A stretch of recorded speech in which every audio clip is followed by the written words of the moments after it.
এই প্রশ্নটাকে এখানে উৎপাদক করতে বলছে যে 3p³ - 5p² - 4। ওকে, তো এটাকে উৎপাদকে বিশ্লেষণ করতে বলছে। তো আমরা এইটাকে কীভাবে উৎপাদকে বিশ্লেষণ করব? তো এখানে যেহেতু আমাদের মিডল টার্ম যাচ্ছে না, 3টা পদ আছে বাট মিডল টার্ম যাচ্ছে না, তাহলে আমরা কী কাজ করব? অবশ্যই ওই রিমাইন্ডার থিওরাম প্রয়োগ করে আমরা কাজ করব যে এখানে p এর মান কত বসালে 0 আসে। তো অবশ্যই আমরা দেখতেছি যে এখানে p এর মান 2, 2 3 4 8, 3 8 24, 2 3 4 20, 20, 24। হ্যাঁ, তার মানে 2 বসালে আমাদের কত আসবে? 0 আসবে, অর্থাৎ p এর মান +2 বসালে 0 আসবে। তাহলে +2 টা পাশে আসলে -2, -2 = 0। তার মানে p - 2 হবে কি এর একটা উৎপাদক। তাহলে আমরা কী করব? এক লাইন গ্যাপ দিয়ে p - 2 লিখব। কতবার লিখব? যেহেতু সর্বোচ্চ পাওয়ার 3 আছে তাই আমি 3 বার লিখব, কিন্তু একটু করে গ্যাপ থাকবে এখানে, কেন একটা করে আমাদের মান আসবে। ওকে, p - 2। এখন টার্গেট হচ্ছে 3p³ মিলানো। তাহলে আছে এখানে আমাদের p, গুণ করতে হবে তাহলে কত? অবভিয়াসলি 3p² দ্বারা গুণ করলে হচ্ছে, তাহলে 3p² আর p গুণ করলে হচ্ছে আমাদের 3p³। ওকে, আর 3p² দ্বারা 2কে গুণ করলে হচ্ছে +a - a -3 2 6p²। ওকে, ব্যাস এটা হলো।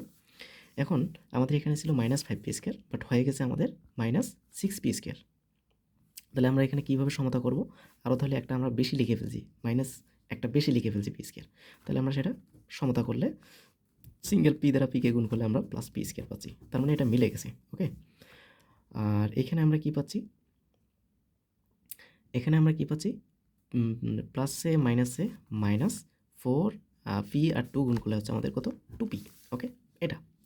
এখন আমাদের তো এখানে 2p বলতে কিছু ছিল না, তার মানে এটাকে আমাকে ভ্যানিশ করতে হবে। তো ভ্যানিশ করতে গেলে আমরা কী কাজ করব?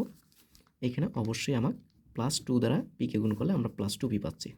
ওকে, তাহলে +a - 2 আর 2 গুণ করলে হচ্ছে আমাদের 4। ওকে, তাহলে মিলে গেছে। এখন এটা আর এটা চলে যাবে, -4 যে মিলে গেছে। এখানে 6p² আর +p² ক্যালকুলেশন করলে -5p², 3p³ তো আছেই। তাহলে p - 2 সব জায়গায় আছে, আমরা কমন নিলাম। তাহলে এখানে থাকবে আমাদের একটা 3p² +2 +p +2। ওকে, তো এই হচ্ছে আমাদের উৎপাদকের বিশ্লেষণ। এখন আরও যদি এটাকে উৎপাদকের বিশ্লেষণ করা যায় তাহলে আমরা সেই কাজটাও এখানে করতে হবে। তো দেখি তো আমাদের আরও যাচ্ছে কি না। 3 2 উৎপাদকের বিশ্লেষণ, মিডল টার্ম তো যাচ্ছে, তাই না? 3 2 6, 6কে আমরা 2 ভাঙাই 3 2, 3 2। আচ্ছা, 3 থেকে 2 বাদ দিলে আমাদের আসবে 3 থেকে 2 বাদ দিলে 1 আসবে, বাট এখানে মাইনাস দিলে কিন্তু আমাদের ঝামেলা হয়ে যাবে। মাইনাস হলে কিন্তু আমাদের প্রবলেম হয়ে যাবে। যেহেতু মাইনাস দিলে প্রবলেম হচ্ছে, তার মানে 6 আর 1, 6 থেকে 1 বাদ দিলে 5, বাট এখানে নাই। 5p থাকলে, এখানে +5p থাকলে কিন্তু আমরা মিলাইতে পারতাম, বাট এই অবস্থায় কিন্তু আমরা কাজ করতে পারতেছি না, যার জন্য এটাই হচ্ছে আমাদের উৎপাদকের বিশ্লেষণ।